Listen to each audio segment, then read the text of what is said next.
Thank you once again for coming to the conference. Köszönöm újra, hogy eljöttetek a konferenciára. For those who weren't here last night, my name's David. Akik nem voltak itt tegnap este, Davidnek hívnak. I was one of those who couldn't figure out my emotions this morning. Én egyik vagy azoknak, akik úgy nehezen tudják kifejezni az érzelmeiket. So Jason and I'll have long talks now. Úgyhogy együtt érzek Jasonnal. Thank you, Jason, for that. Köszönöm, Jason, hogy ezt megosztottad velünk. Just a little bit about myself.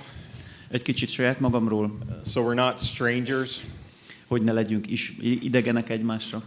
My wife's name is Eva. Évának hívják a feleségemet. She's a French school teacher. Ő francia tanár. I have 3 children. Van 3 gyerekem. And 2 grandchildren. És 2 unokám. Very thankful for them. Nagyon hálásak vagyunk értük.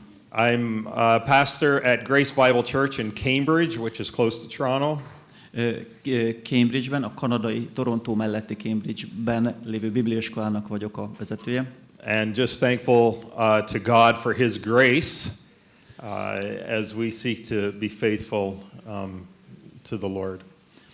És nagyon hálás vagyok Istennek az ő hűségért, hogy hűséges mi hozzánk. I'm thankful for this conference in Szeged. És nagyon hálás vagyok a Szegedi konferenciára is. This is our 4th conference. Ez a 4. konferenciánk. So it's nice to return to see familiar faces. Úgyhogy azért látok ismerős arcokat. And it's nice to see new faces this morning. És persze nagyon nagy öröm új arcokat is látni. So if you're new, this is your first time. Úgyhogy ha új vagy itt, ez az első alkalom, hogy itt vagy. Thank you for joining us, and we do want to extend a warm welcome to you. Köszönjük, hogy csatlakoztál hozzánk, nagyon örülünk, hogy itt vagy. Last night, I spoke on when life and gospel connect. Tegnap este arról beszéltem, hogy hogyan kapcsolódik az élet és az evangélium össze. We covered a lot of material. Elég nagy anyagot öleltünk föl. And what we were trying to understand is the gospel. És azt igyekeztünk megérteni, hogy az evangélium and how the gospel is not just about the forgiveness of sin. Nem egyszerűen csak arról szól, hogy a bűnök bocsánata. And it's not just about going to heaven. És nem csak arról szól, hogy a mennybe jutunk. But the gospel is the gospel helps us live now. Hanem az evangélium abban segít, hogy hogyan éljünk most. So how do life and gospel connect? Tehát hogyan kapcsolódik az élet és az evangélium össze? One of the best ways that we can understand this is in baptism. Az egyik legjobb módja talán annak, hogy ezt jól megragadhassuk, megérthessük, az a bemerítés. And I know that we might have different understandings of baptism, and that's okay. Lehet, hogy a bemerítkezésre különbözőképpen gondolunk, ez se baj. But when we go down in the water, de ahogy lemegyünk a víz alá, it is talking about our unity with Christ. Az a Krisztussal való egyesülésünket, egységünket jelzi. When Christ died, it's as if we died. Ahogyan Krisztus meghalt, mi is meghaltunk. And then when Christ rose from the dead, it's as if we rose from the dead. És ahogy Jézus föltámadt a halálból, ugyanúgy mi is föltámadunk a halálból. So our Christian life is not lived apart from our unity with Christ. Tehát a keresztény életünk az nem választható el Krisztustól. You will read in the New Testament, Christ is with you, Christ is in you, Christ is for you. Ahogyan olvasjuk az Új Szövetségben, Krisztus benned él, Krisztus érted van, Krisztus veled van. So however the gospel is connected with Christian or with our life, tehát az evangélium hogy kell, hogy kapcsolódjon az életünkkel. It is Christ who empowers us to live a new life. Hiszen Krisztus adja az erőt arra, hogy új életet éljünk. To live a transformed life.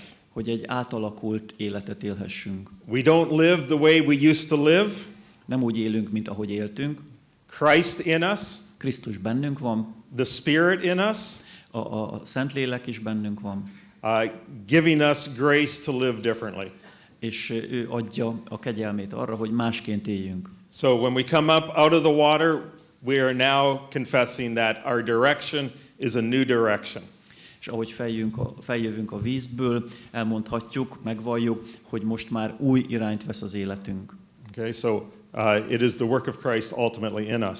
És ez végső soron Krisztus munkája bennünk. What we're going to talk about today is what happens to those who have become disillusioned with the faith. És most arról fogunk beszélni, hogy mi történik azokkal, akik csalódtak a hitben. Or disillusioned with the church. Vagy csalódtak az egyházban, a gyülekezetben. So they've experienced church-related trauma or abuse. Valamiféle gyülekezettel kapcsolatos traumát éltek át, vagy valamilyen visszaélés, bántalmazást. Maybe their faith hasn't worked out the way they thought it would work out. Lehet, hogy a hitük az nem úgy jött össze, ahogy ők tervezték, hogy ki fog majd jönni. So they struggle to cope with the uncertainties in the changing world. És ebben a folyamatosan változó világban lévő bizonytalanságokkal küzdködnek. The answers that the church gives are shallow and disconnected. És azok a válaszok, amiket a gyülekezetben kapnak ezekre a helyzetekre, sokkal inkább sekélyesek és nem kapcsolódnak a valósághoz. So they've become disillusioned with the answers that are given. És olyan csalódottakká válnak ezekkel a válaszokkal kapcsolatban. Okay, they might have seen how the church brings division within families, communities. Aztán azt tapasztalják, azt látják, hogy a gyülekezet, az egyház különböző megosztottságokat hoz családokban, közösségekben. Maybe political or religious responses to cultural changes. Aztán lehet, hogy valamilyen politikai vagy vallásos válaszokat adnak a különböző változásokra. Some people just might feel ignored and alone in a church. Aztán vannak, akik egyszerűen csak azt érzik, hogy őket figyelmen kívül hagyják, magányosnak érzik magukat a gyülekezetben. And they ask themselves, why would they show up? És felmerül a kérdés bennük, akkor egyáltalán minek menjek? There might have been harm done by pastoral care. Aztán az is lehet, hogy a pásztori törődés, gondoskodás nem tapasztalják. There might be a disconnect between biblical teaching and practical life application. Aztán azt is láthatják, hogy eltérés mutatkozik a tanítás és a gyakorlati élet között. They may be struggling deeply with very personal things. Aztán lehet, hogy nagyon mélyen, nagyon személyes dolgokkal küzdenek. And they just cannot work through those things. És egyszerűen ezt nem tudják megoldani. They're disappointed with God. És így csalódnak Istenben. They're disappointed with others around them. Meg a körülöttük lévőkben. They're disappointed with themselves. Saját magukban is akár. And this is the short list. És ez csak az lista része. There's lots of reasons why people can become disillusioned in the church. Rengeteg más oka is lehet annak, hogy valaki miért csalódik egy gyülekezetben. So we want to look at that this morning. Úgyhogy most ezt fogjuk megnézni. What I don't want to happen this morning is the church gets blamed for everything. És amit most nem szeretnék, hogy így kimagyarázza magát mindig a gyülekezet. That's not what we're trying to say. Nem ezt akarjuk mondani. Okay, so I think to start off, it's just good to acknowledge that in our Christian life we will be hurt. Először is szerintem érdemes azt elfogadni, hogy elismerni, hogy a keresztény életünkben is fognak bántások érni, fogunk sérülni. Okay, it is part of this fallen world. Ez ennek a bukott világnak a része. And as much as we don't want it to happen in the church, it happens. És bármennyire is nem akarjuk, hogy ez a gyülekezetben is történjen, mégis előfordul. The other thing that happens is we will hurt others. A másik az, hogy nem akarunk másokat bántani. We try not to hurt others. Igyekszünk nem bántani másokat. But there are times I've hurt others that I've heard about later that I did not intend to hurt. És aztán mégis előfordul, hogy valakit megbántok, és aztán ez csak később derül ki. Igazából nem is szándékosan bántottam meg. There are times when people shouldn't be hurt. Aztán vannak helyzetek, amikor igenis, hogy ott valamiféle bántás kell, hogy legyen. So just because somebody is hurt doesn't mean that the person who hurt them that doesn't mean that it should have been taken as hurtful, the advice that the person gave. Csak azért, mert valaki megbántottnak érzi magát, ez nem azt jelenti, hogy az illető bántásként mondta azt a tanácsot, amit adott például. Okay, it's actually what they needed to hear, but they weren't ready to hear it at that time. Adott esetben nagyon is, hogy hallaniuk kellett ezt a dolgot, csak lehet, hogy nem jó volt az időzítés. So I'm just trying to say that this is I'm not trying to make a simple issue or a complex issue simple. Szóval nem szeretném ezt a nagyon bonyolult, összetett ügyet így nagyon leegyszerűsíteni. But if we're going to work through this, then it really does begin with humility. De hogyha ezen úgy végig akarunk menni, azért alapvetően ez az alázattal kezdődik. Okay, I want to be able to say and pray, Lord, give me grace to be gracious with others. És nagyjából úgy kell, hogy szóljon az imádságon, hogy Uram, add a te kegyelmedet, hogy kegyelmes lehessek másokkal. Help me not to hurt people. Segíts, hogy ne bántsak meg másokat. Okay, if the hurt's going to come, it's going to be because of the gospel. És akkor itt jön be majd az evangélium. Okay, is that good? Good enough introduction? Ez így jó lesz bevezetőnek? Okay. Okay, I really struggled with how to present this because the subject's so large. Ugye én nagyon küzdöttem azzal, hogy hogyan is lehetne ezt jól bemutatni, mert annyira nagyon nagy ez a téma. So what I want to do is I want to take us through two examples in Scripture. Igazából azt fogjuk csinálni, hogy két példát nézzünk meg az igéből. One where someone can be disappointed with the church. Egy, amikor valaki csalódott a gyülekezetben. And one where someone can be disappointed with God. Aztán egyet, amikor valaki Istenben csalódik. So we can understand why people are disillusioned. Ezt fogjuk tudni meglátni, hogy az emberek miért vannak ilyen kiábrándultan. Okay, you may be here today disillusioned. Lehet, hogy te is így kiábrándultan vagy itt. And that's okay. És ez végül is nem baj. The Bible talks about those who are disillusioned. Mert hogy a Biblia beszél azokról, akik kiábrándultak. And like emotions, és ugyanúgy, ahogy az érzelmek kapcsán, the Bible doesn't say, oh, well that's strange that you're feeling that. A Biblia nem azt mondja, hát ez nagyon fura, hogy ezt érzed. The Bible expects us to go through times when we are hurt. A Biblia tudja és látja azt, hogy vannak helyzetek, amikor minket valamiféle sérülés ér. Or when we hurt others. Vagy mi bántunk másokat. Okay? It's like we talked about last night. Erről beszéltünk tegnap este. Our living out the Christian faith is not nice and tidy. Az, hogy ahogyan mi éljük a keresztény életünket, az nem egy olyan kis kedves kis szép történet. Okay. But the Bible and the gospel prepare us to live in the messiness of living out our Christian faith. De a Biblia és az evangélium felkészít arra, hogy hogyan éljük a keresztény életünket ebben a felfordultságban is. Okay, so 1 Peter chapter 3. Az 1 Péter 3. Very difficult passage. Ez egy nagyon nehéz igerész. It talks about marriage and headship and submission. Beszél házasságról, meg alárendeltségről.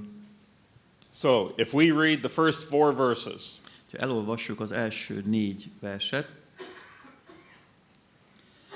Ugyanígy ti asszonyok engedelmeskedjetek férjeteknek, hogyha közülük egyesek nem engedelmeskednek az igének, feleségük maga viselete szavak nélkül is megnyerje őket.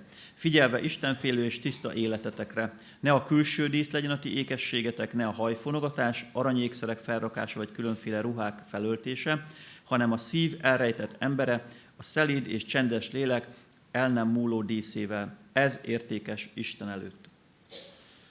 Okay, if we just go back, you read in verse 4, what is the inside of the heart?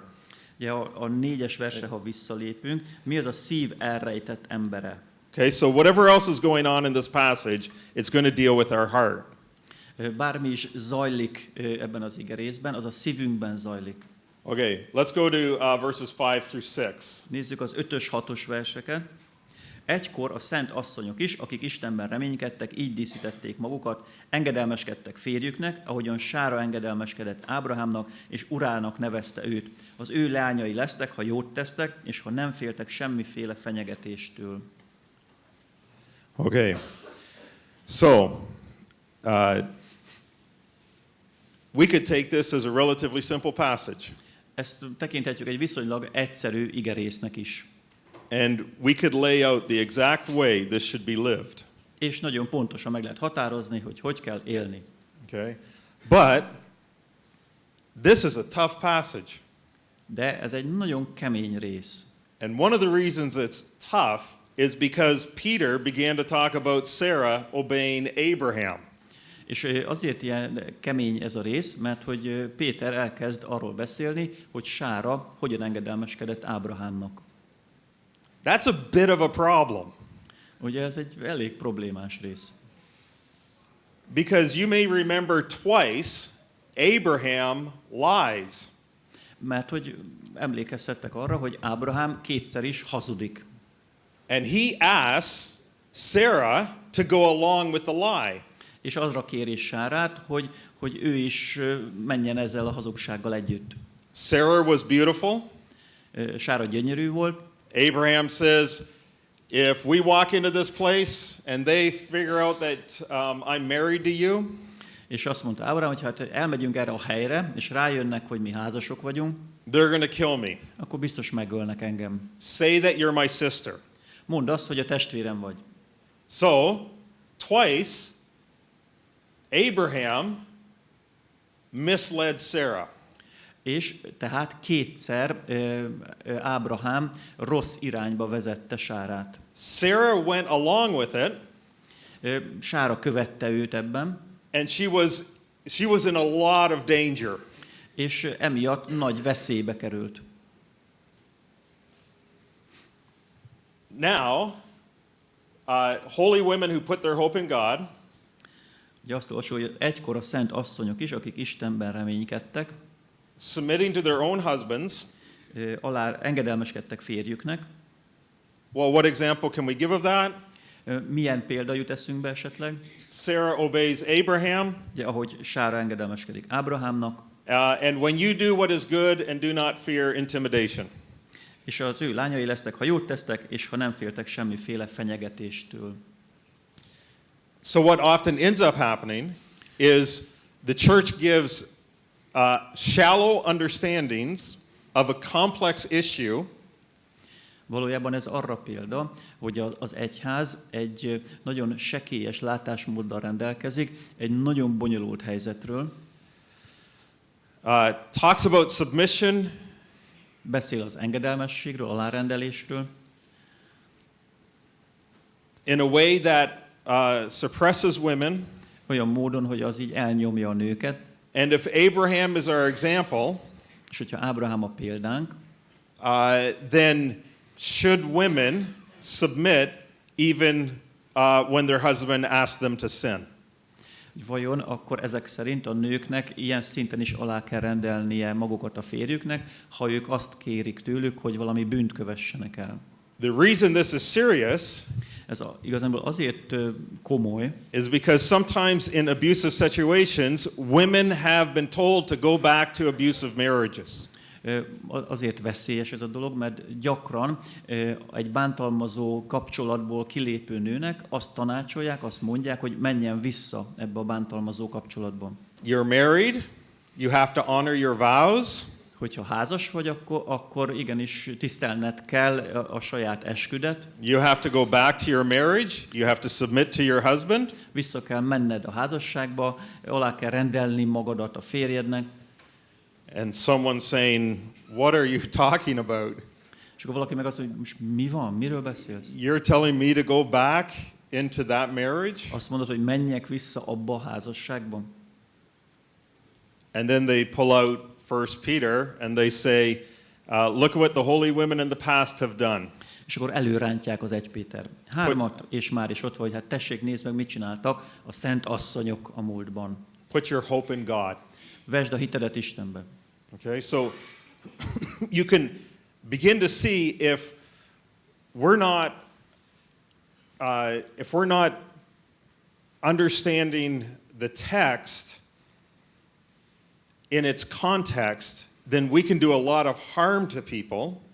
Tehát ez arra jó példa, hogyha nem értjük, nem látjuk a szöveget a maga szöveg összefüggésében, arra használhatjuk a szöveget, hogy sok embernek komoly bántalmakat okozzunk. We send people back into a place where they will continue to suffer spiritually, emotionally, maybe sexually and physically. Visszaküldünk embereket olyan helyzetbe, ahol rettenetesen szenvednek, szellemileg, lelkileg, akár fizikailag, vagy akár szexuálisan is. And then they want nothing to do with the church. És innentől kezdve ők semmit nem akarnak a gyülekezettől. Okay? So, often, let's just work through this, and I think the primary understanding comes in verse 7 as to understand what submission should look like. És menjünk ezen így tovább, menjünk végig, hogy itt a 7-es vers kapcsán, hogy megértsük, hogy pontosan mit is jelent ez az alárendeltség vagy engedelmesség. És ugyanúgy ti is, férfiak, megértően éljetek együtt feleségetekkel, mint a gyengébb féllel, adjátok meg neki a tiszteletet, mint örökös társatoknak is az élet kegyelmében, hogy imádkozásotok ne ütközzék akadályba. Okay. So, if you were to read Ephesians 5, it would be a lengthy passage on submission of women, and then a lengthy passage of men living as head of the house. Hogyha az Efezus 5-tel kapcsoljuk itt ezt össze, azt látjuk, hogy van egy nagyon rövid üzenet a nőknek, és egy jóval hosszabb a férfiaknak, hogy mit, hogyan csináljanak. And headship is understood in terms of the gospel. És azt az egészet az evangélium fényében kell értelmeznünk. A lot of headship and submission problems are because we don't connect it with the gospel. A legtöbb nehézséget az ilyen alárendeltségi, engedelmességi helyzetekben az a baj, hogy nem az evangélium fényében nézzük. So as Christ has served the church, husbands serve their wives. Ahogy Krisztus szolgálta az egyházat, férjek, úgy szolgáljátok a feleségeteket. That becomes the context. Ugye ez a szövegösszefüggés.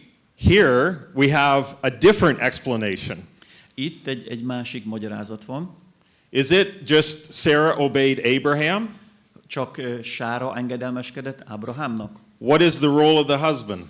Mi a férjnek a feladata? In the same way, live with your wives in an understanding way. És ugyanígy ti is, férfiak is, megértően éljetek együtt a feleségetekkel.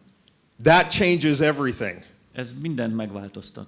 Is it understanding of Abraham to send Sarah into a very vulnerable spot? Ez egy megértő viselkedés Ábrahám részéről, hogy Sárát elküldi egy ilyen veszélyes helyzetben? There is no understanding there. Nem, egyáltalán nem. So I think Peter acknowledges the issue that's going on here. Tehát ugye Péter érti, hogy akkor mi lehet ebből következtetni. And he's basically saying, don't do what Abraham does. És azt mondja, hogy ne azt tegyétek, amit Ábrahám tett. As husband and wife, you're to understand one another. Hanem férjek és feleségek, kölcsönösen értsétek meg egymást, legyetek megértőek egymáshoz. And you don't put one another in a vulnerable position. És ne tegyétek egymást ilyen veszélyes vagy fenyegető helyzetben. Okay, as with a weaker partner. Mint a gyengébb félnek. Okay, so what is that? Ez mit jelent? Yeah, and we've tried to explain it all sorts of ways. Ugye nagyon sokféleképpen tudjuk ezt magyarázni. But again, I think the context becomes important. De megint csak a szövegösszefüggés az, ami segít. Sarah was put in a position where she would have experienced, it would have been a place of weakness. Sára olyan helyzetbe került, ami Sarah was put in a place where she was put in a position of weakness. Ami ugye egy olyan helyzetbe került, ahol ő gyenge volt. Okay? Sarah was ultimately handed over to on two separate occasions to two men who could have seriously harmed her. Ugye két egymástól eltérő helyzetben Sára olyan emberek vagy férfiak kezébe kerül, akik komolyan bánthatták volna őt. Okay? Male and female have weaknesses. Férfiaknak és nőknek is megvannak a maguk gyengességei. within a marriage, husband and wife understand one another's weaknesses. A házasságban a férj és a feleség ismeri, tudja a másik gyengeségét. Within the culture of Abraham, you don't hand your wife over to a powerful man. Ugye Ábrahám idejében egyszerűen nem lehet csinálni, hogy a feleséget odaadod egy hatalmas, erős férfi kezébe. Those cultures do not fear God. Ugye azok a kultúrák nem félték Istent. So, in the same way, live with your wives in an understanding way. Ugye megértő módon élj a feleségeddel. Don't put them in a place of weakness. Ne tedd a feleségedet ilyen helyzetben. Instead, you honor as co-heirs of the grace of life. Hanem tiszteld őt, mint örökös társadat az élet kegyelmében. Isn't that so good, isn't it? Ez az elég jó, nem? You honor your wife. Hogy tiszteld a feleségedet. We talked about this yesterday in Genesis. You value your wife. Ugye ezt tegnap az egymódás kapcsán beszéltük, hogy értékeld a feleségedet. You treat her with dignity. Méltósággal bánj vele. The last thing about submission is suppression. Ugye a legutolsó dolog az alárendeltség kapcsán az elnyomás. Or men never doing the housework. Vagy ilyet, hogy a férfi sosem csinálja a házi munkát. Or just this, almost like parent-child where the wife obeys and the husband does what he wants. Vagy szinte már ilyen szülő-gyerek viszony, hogy a férj parancsol, a feleség meg azt csinálja, amit a férj mond. But Sarah obeyed Abraham. De Sára engedelmeskedett Ábrahámnak. So there's a generation there's generations that grow up where headship and submission have been abused in the house. Így nemzedékek nőttek fel úgy, hogy ez az alárendelt viszony nagyon sok kárt okozott. It hasn't been a healthy situation. Nem egy egészséges helyzet volt. They become disillusioned. És akkor kiábrándultakká váltak. Because of how their mom was treated. Ahogyan bántak velük. Or how their dad was treated. Ahogyan az apukájuk vagy az anyukájukkal bántak. And they say, I want nothing to do with the Christian faith. És azt mondták, hogy na jó, hát akkor én nekem innentől kezdve a kereszténységhez nincsen közöm. Because we didn't understand the complexity of Scripture. És ez mindez azért, mert nem értettük meg, vagy nem értjük meg az írásnak az összetettségét. We show honor as co-heirs with the grace of life. Ugye, tisztelnünk kell, mint az élet kegyelmében örökös társainkat. It is a place of grace. Ott van a kegyelemnek a helye. It is a place of friendship. Barátságnak a helye. One of the most helpful things you can do in a marriage is ask this question. Az egyik leghasznosabb dolog, amit tehetsz házasságban, hogy felteszed a következő kérdést. Okay, try this. Próbáld ki. Okay, 5 times a day. 5-ször egy nap. Next week, Jövő 5 hét. times a day. Jó, jövő héttől kezdődően 5-ször egy nap. Okay, how can I help? Hogy tudok segíteni?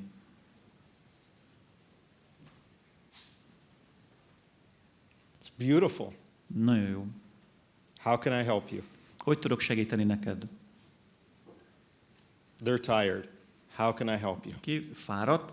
Hogy tudok segíteni?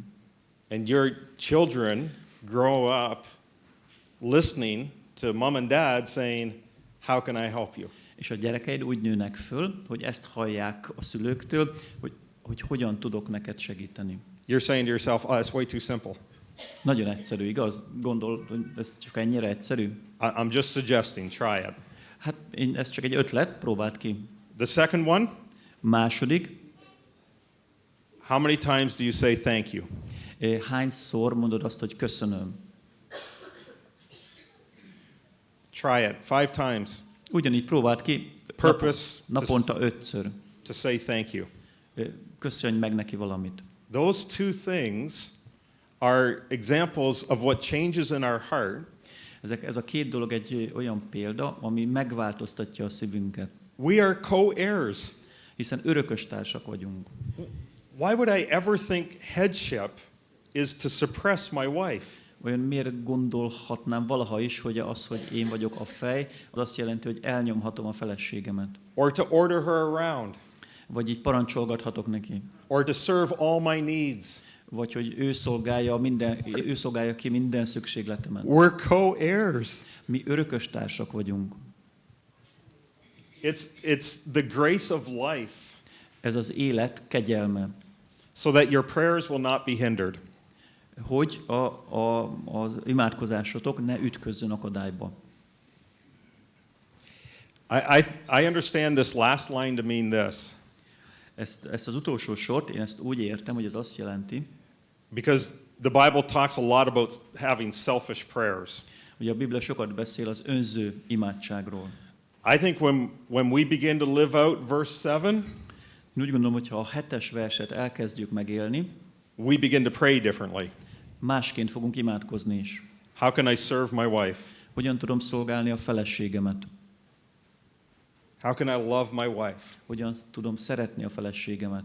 How can I value my wife? Hogyan tudom értékelni a feleségemet? How can I give her dignity with the tone that I speak with her? Hogyan tudom a méltóságát biztosítani azzal, ahogyan beszélek vele? You listen to how some marriages talk to one another. Vannak olyanok, akik ahogy így beszélnek egymással. I listened to a 5-minute conversation with some of that. Egyszer egy ilyen 5 perces kis beszélgetést hallgattam. And I'm scared of them. És egy nagyon megijesztett. That would crush me. Teljesen összetört. Do we speak kindly, Vajon gently? kedvesen beszélünk egymással? It's the grace of life. Ez az élet kegyelme. Do I build my wife up? Vajon felépítem a feleségemet?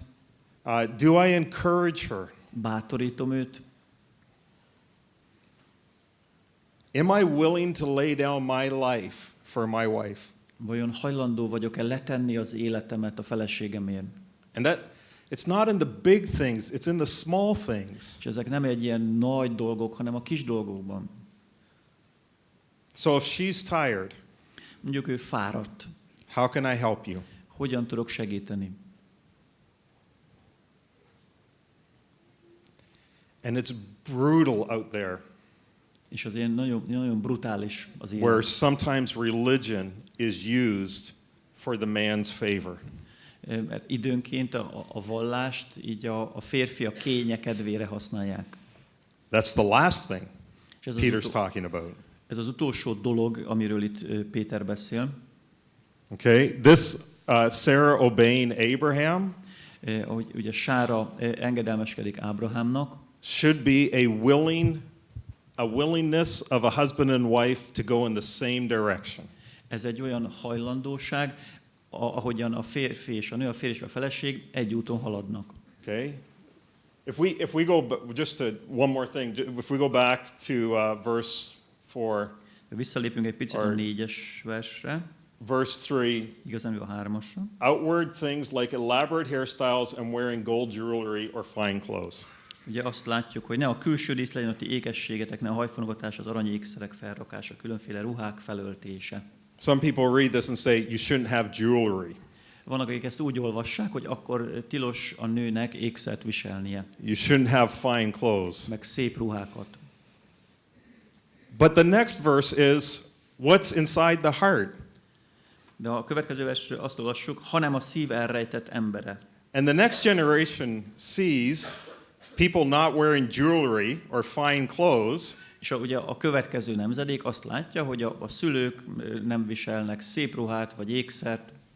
And they say that's ridiculous. És azt mondják, hogy ez hülyesség. What does that have to do with Christianity?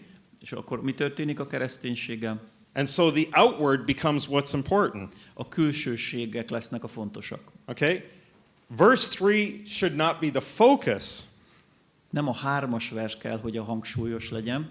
You can be decked out, you can wear a lot of jewelry, Attól, hogy rengeteg ékszert viselsz, and you can wear some very fine clothes, és nagyon szép ruhák vannak rajtad, and your heart can be more right with God mégis a szíved lehet, hogy teljesen rendben van Istennel, than someone who doesn't wear jewelry and doesn't wear fine clothes. mint valakinek, aki adott esetben nem hord ékszert, meg nincs rajta szép ruha.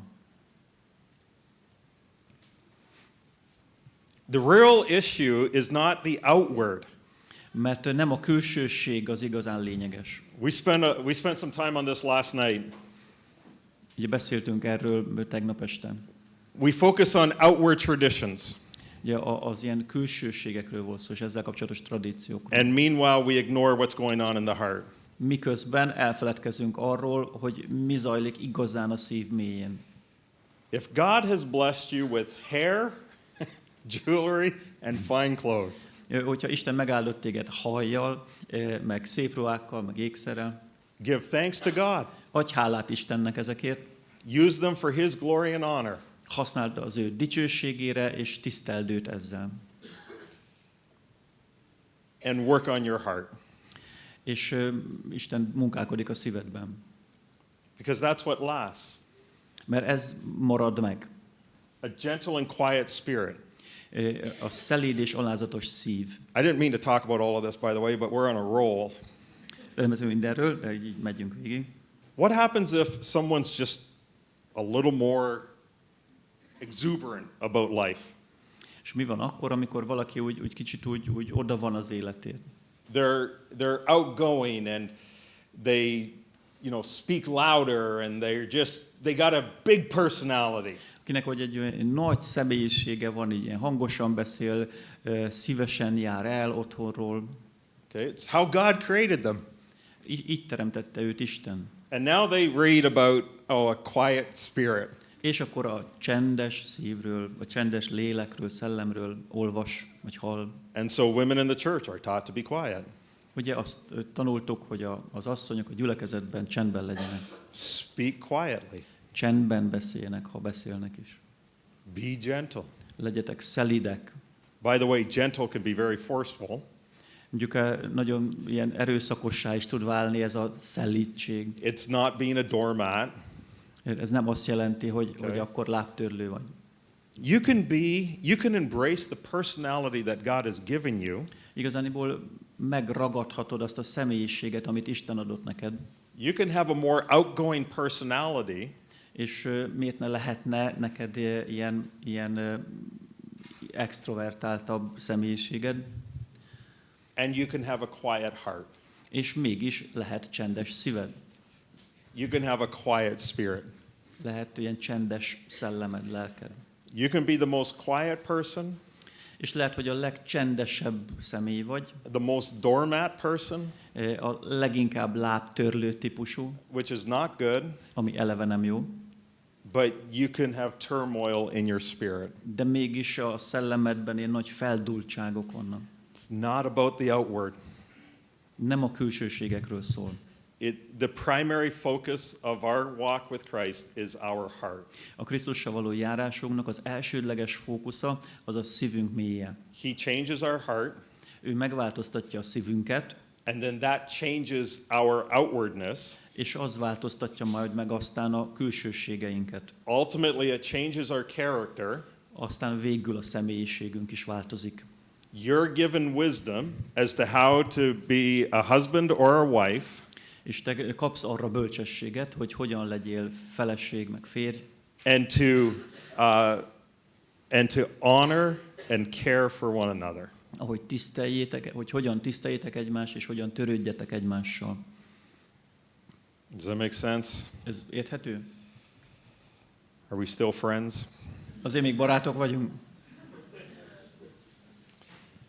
I use this as an example.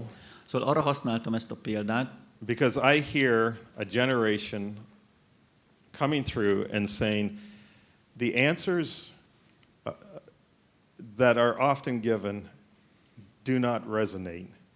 Mert hogy azt látom, hogy van egy nemzedék, aki azt érzi, hogy azok a válaszok, amiket ő kap a bizonyos kérdésekre, egyszerűen így nincsenek köszönő viszonyban se valósággal. Because maybe we've carried on traditions, or maybe we've just read the Bible too shallow. Lehet, hogy egyszerűen csak a hagyományainkat visszük tovább, vagy egyszerűen csak túl sekélyesen olvassuk a Bibliánkat. And so somebody comes to us and says, well, didn't Abraham tell Sarah to lie twice? De nem mondta kétszer is, ugye, Ábrahám Sárának, hogy hazudjon. And we say, well, I know, but this is the way we've done it. Igen, úgyhogy ez így kell. Well, I know, but Sarah is called to obey Abraham. De nem erről van szó alapvetően, hanem arról, hogy Sárát elhívta arra Isten, hogy Ábrahámnak engedelmeskedjen. If we don't wrestle with how to apply Christianity, and if we're not willing to live in the gray zones, hogyha nem küzdünk meg azzal, hogy hogyan kell keresztényként élni, és nem akarunk a szürke zónában maradni, if we're always telling people what to do and how to live, hogyha mindig megmondjuk másoknak, hogy mit kell tenni, hogyan kell élni, then maybe what takes place is we are not dealing with the complexities of how to live out the Christian life. akkor egyszerűen csak valószínűleg az történik, hogy nem éljük át, nem értjük azt, hogy mennyire összetett, komplex a keresztény élet. Okay. The living out of the Christian life is tough. Az, hogy hogyan éljük meg a keresztény életet, azért az nagyon kemény. And we're talking about the grace of life. So we're talking about grace. Ugye az élet kegyelméről, tehát a kegyelemről beszélünk. Grace is not a license to sin. A kegyelem az nem egy bűnre való jogosítvány. I think my message last night can be a scary place for people. Lehet, hogy a tegnap esti üzenetem az némelyeknek ijesztő volt. If you've always grown up within the lines and someone's told you what those lines are, hogyha úgy nőttél fel, hogy mindig ilyen kordában tartottak, és megmondták, mindig más mondta meg, hogy mik a korlátok. So your Christianity is simple. És akkor ugye a kereszténységed ennyire egyszerűvé vált. And it's easily understood how to live it out. És ilyen nagyon egyértelműen lehet látni, hogy kell élni. And then somebody comes and says, but the Christian life is going to be a complex life. És valaki azt mondja, hogy hát igazándiból a keresztény élet az egy nagyon bonyolult, összetett dolog. I don't understand everything. Én nem értek mindent. I don't even understand this well, probably. Még lehet, hogy még ezt sem értem, ami itt van. But I have the Spirit in me. De a Szentlélek bennem él. I have the law of love that we read in Galatians. Hogy a Galatát olvasom, ugye a szeretet törvénye az, ami van. The Spirit will give wisdom. És a Szentlélek ad nekem bölcsességet. To take your circumstances and your renewed heart, hogy a te helyzetedet és a te megújult szívedet and to live for the glory of God. Tudja úgy fordítani, hogy Isten dicsőségére élj. Okay, let's go to Psalm 77. Menjünk a 77-es Zsoltárhoz. This is when we're disillusioned with God. Na, itt van az a kategória, amikor valaki csalódik Istenben. So verses 1 through, if we can read verses 1 through 6. Az első 6 verset olvassuk. Okay.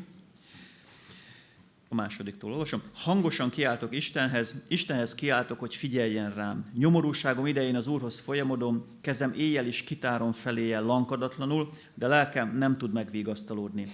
Istenre gondolok, és csak sóhajtozom, róla elmélkedem, és elcsügged a lelkem. Szela. Szemeimet nyitva tartod, szótlanul hánykolódom. Gondolkodom a régi napokon, a hajdani esztendőkön. Okay, yeah, that's good. We'll go back to verses 1 through 6. Okay, somebody comes up to you and tells you that they're disappointed with God. Valaki oda jön hozzá, és azt mondja, hogy ő csalódott Istenben. And they want to have a conversation about that. És erről szeretne veled beszélni. What would you say to them? Mit mondasz neki? Well, you would probably say a lot of what's in verses 1 through 6. Valószínűleg elég sok mindent fogsz hallani arról, ami itt az első 6 versben van. So, you need to talk to God. Ugye Istenről kell beszélni. You need to say it out loud. Hangosan. He's going to hear you. He's going to listen to you. És ő meghallgat. Okay? I cry aloud to the Lord, and he will hear me. Azt olvasom, ugye, hogy Istenre gondolok, és sóhajtozom.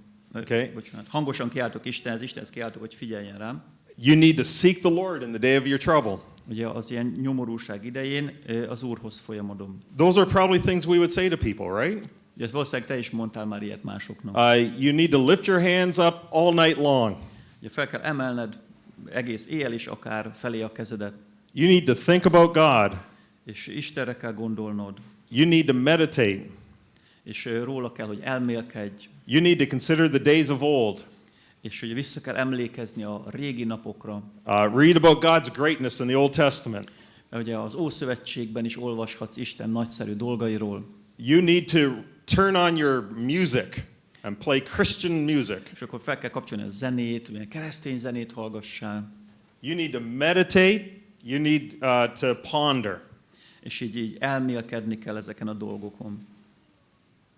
That's pretty good, Ez jó, nem? right? That should work. Ez biztos működik. But the problem is it didn't work, Az a helyzet, hogy mégsem. right? I think of God, I groan. Azt mondja, hogy Istenre gondolok, és így sóhajtozom. Are you even allowed to say that? Hogy egyáltalán megengeded ezt magadnak, hogy kimond. If we wrote the psalm, I think of God and I praise God. Hogyha mi írtuk volna a Zsoltárt, akkor az, hogy az Istenre gondolok, csak dicsőítem őt. I meditate, my spirit praises God. És ahogy így elmélkedem róla, a szellemem Istent dicsőíti. He refused to be comforted. Azt olvassuk, mit van? End of verse 2. Ugye a 2. vers végén, ahogy olvasom, vagy a 3. vers vége, hogy lelkem nem tud megvigasztalódni. Verse 4, he couldn't sleep at night. Nem tudok éjjel sem aludni.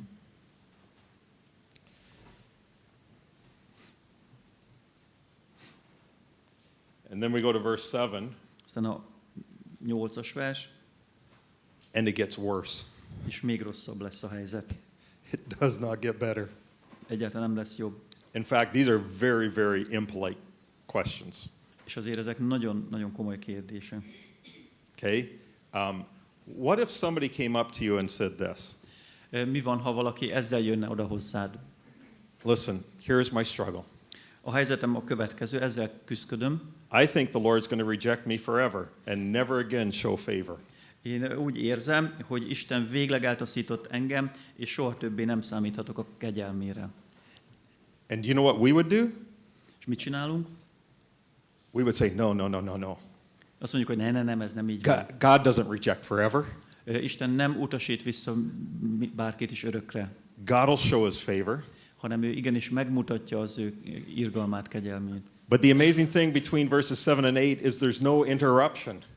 Ez az érdekes, így a 2 vers között nincsen ilyen megszakítás.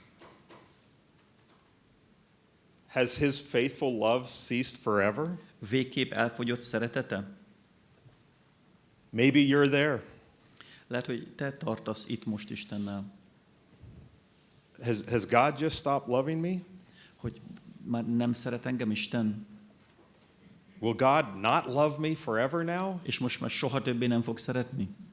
You know, like you've gone back to that same temptation and you've sinned again. Ugye visszakeveredtél ugyanabba a régi kísértésbe, és persze megint elkövetted azt a régi bűnt. You've gotten angry again and you started yelling. És dühös leszel, és kiabálsz. Or you've gotten bitter and used words against people. Vagy pedig ilyen keserűség van benned. Another fight has taken place. Úgyhogy itt megint egy küzdelem van. And you say, God, you walk away from that and you say, God, you're just going to give up on me. És akkor azt mondod, hogy de hát Uram, akkor végképp feladtad velem kapcsolatban. Or you don't understand what God's doing in your life. Vagy nem érted, hogy Isten mit végez az életedben. But it certainly doesn't seem like faithful love. De az biztos, hogy nem így néz ki a hűséges szeretet. Is his promise at the end for all generations? Olyan érvénytelen lett ígérete nemzedékről nemzedékre? We could talk about that for parenting tonight. Ugye, ma este a szülőséggel kapcsolatban fogunk erről beszélni. We can parent out of fear, thinking that culture is going to be bigger than God. Nevelhetjük úgy is a gyerekeinket, hogy attól rettegünk, hogy ez a kultúra annyira erős, hogy beszippantja a gyerekeinket. Has he in anger withheld his compassion? Ön elfelejtette a kegyelmét az Isten, és elnyomta irgalmát a harag. I am grieved that the right hand of the Most High has changed. Az az én bajom, gondoltam, hogy megváltozott a felséges jóindulata. So that's someone who's disillusioned. Na, ez egy ilyen teljesen kiábrándult, csalódott ember. And you might say, well, one or two questions is okay, but the psalmist just kept on going. És lehet, hogy jó, hát egy-két kérdés még belefér, de azért a zsoltáros azért elég keményen tolja. Okay. So that helps us understand how we can deal with those who are disillusioned about their faith. És azért ez segít abban, hogy hogyan bánjunk azokkal az emberekkel, akik így kiábrándultak a hitükből. Okay, let's just go to the next verse. Nézzük meg a következő verset. And he begins to remember the Lord's works. Elkezd visszaemlékezni Istennek a munkájára. Your way is holy. A te utaid szentek. God works wonders. Isten csodákat tesz. So I think what Psalm 77 is doing is allowing us or giving us insight how we can have conversations with those who are disillusioned in their faith. És úgy gondolom, hogy ez a Zsoltár abban segít, hogy egyfajta betekintést nyer abba, hogy hogyan tudjunk beszélgetni azokkal, akik így ennyire kiábrándultak a hitükből, Istenből. If somebody comes up to you and says, you know what, God and I aren't getting along. Ha valaki így oda megy hozzád, God and I aren't friends. Oda jön valaki hozzád, hogy Isten és én most már így sehogy se jövünk ki egymással. Okay? The first thing that we do as we read in the first 10 verses is we love the person and we listen to the person. Az első dolog, amit tennünk kell, amit itt az első 10 versben látunk, hogy szeretjük ezt az illetőt, és meghallgatjuk. Okay? Do you welcome their story? Ugye, el tudod-e fogadni az ő történetét? Do you love them? Szereted-e őt? So that they know that you are not going to reject them. Hogy ők tudhassák azt, hogy nem fogod őket visszautasítani. Or that you're not going to immediately correct them. Vagy nem fogod őket azonnal helyreigazítani. Or that you're going to journey with them. Hanem elkezdesz velük együtt utazni. As Christians, we're so used to giving answers. Keresztényként annyira megszoktuk, hogy rögtön válaszolunk. If we give the answer and we just pour out our wisdom. Rögtön választ adunk, egyből kiárasztjuk a bölcsességünket. Okay? They will come out of whatever they're going through. És akkor így ki tudja ők igazándiból mind mennek keresztül. Okay. This will be God's work. De Isten így dolgozik, ahogy itt látjuk. God's big enough to hear those questions. Isten meg akarja hallgatni ezeket a kérdéseket. God's not panicking. Isten nem pánikol. Those questions have been asked for generations. Ezeket a kérdéseket már jó pár nemzedék feltette. And honestly, sometimes the best thing you can do is actually struggle with your faith instead of suppressing the struggles. És hogy őszinte legyek, időnként a legjobb dolog az, hogy küzdködsz a hiteddel, nem pedig elnyomod ezeket a kérdéseidet. The thing I respect about those who are disillusioned with their faith is at least they're being honest. És igazániból, ami tiszteletre méltó azokban, akik így csalódtak a hitükbe, vagy kiábrándultak a hitükből, hogy ők legalább őszinték. So, we love them, we listen to them. Szeretjük őket, meghallgatjuk őket. Is it surprising that the church hurts people? Ez ilyen meglepő, hogy a gyülekezet, az egyház így tud bántani embereket. Is it surprising that I hurt people? Az ilyen meglepő, hogy én is tudok bántani, szoktam bántani embereket. So we shouldn't be surprised if people are having these conversations with us. Úgyhogy ez nem meglepő, nem kell meglepődni, hogyha emberek ilyennel állnak elő. Or you should be able to be free to have these conversations. Vagy lehet, hogy te magadnak kell szabadnak lenned arra, hogy ilyenfajta beszélgetéseid legyenek. So we listen and we love. Tehát meghallgatjuk, szeretjük. And then we begin to speak. És aztán el lehet kezdeni beszélni. So what do we talk about? Miről beszéljünk? This is the beautiful thing about Psalm 77. Ez a csodálatos dolog itt a 77-es Zsoltár kapcsán. Jason talked about the Psalms expressing our emotions. Ugye Jason arról beszélt, hogy használjuk arra a zsoltárokat, hogy kifejezzük az érzelmeinket. Psalm 77 helps us understand the conversations that we can have with a person who's struggling with those questions. És a 77-es Zsoltár az abban segít bennünket, hogy hogyan tudunk egy ilyen beszélgetést levezetni olyan emberekkel, akik ilyen dolgokkal küzdenek. Okay? What do we usually struggle with when we're disillusioned? Amikor így kiábrándultak vagyunk, mivel küzdködünk általában? Well, we can forget the Lord's way, the Lord's works. Ugye elfeledkezünk az Úr munkájáról, We can forget that God is holy, elfeledkezhetünk arról, hogy Isten szent, and by holy it's not just pure, és a szentség az nem egyszerűen csak annyi, hogy tiszta, it's God does as he pleases. hanem az, hogy Isten azt tesz, amit ő akar, ami neki kedves. He is a transcendent God. Egy transzcendens Istenünk van. He is the potter, we are the clay. Ő a fazekas, mi vagyunk az agyag. When we come to Christ and we submit to him, that is not a one-time activity. És ahogy mi alárendeljük magunkat neki, az nem egy ilyen egyszeri dolog. We are continually learning over our entire life how to submit to the ways of God. Hanem igazániból egész életünkön keresztül tanuljuk ezt, hogy hogyan tudjuk Istennek alárendelni a mi útjainkat. Does God work wonders? Isten tesz csodákat. Does God reveal his strength? Isten kinyilvánítja az ő erejét. Does God redeem his people? Isten megszabadítja az ő népét. Those are reasons why someone can be asking the previous questions. Ugye ezek lehetnek az okai annak, hogy valaki az előző kérdéseket felteszi. And so you say, maybe we can just talk about some of these things. És hogy lehet, hogy erről már beszéltünk, gondolod? What do you think about the redemption story? Mit gondolsz a megváltás történetéről? Is God able to work wonders? Vajon Isten tud-e csodákat tenni? We're not telling them, we're discussing it with them. De nem így leosztjuk őket, hanem beszélgetünk róla. And then the next. And then we read all the way down in verse 19, one of my favorite passages, your way went through the sea and your path through the vast water, but your footprints were unseen. És That's verse 19. a 19-es vers, vagyis a 20-as vers, az nekem nagyon tetszik. Utad a tengeren át vezetett, ösvényeid a nagy vizeken, lépteid nyoma nem látszott.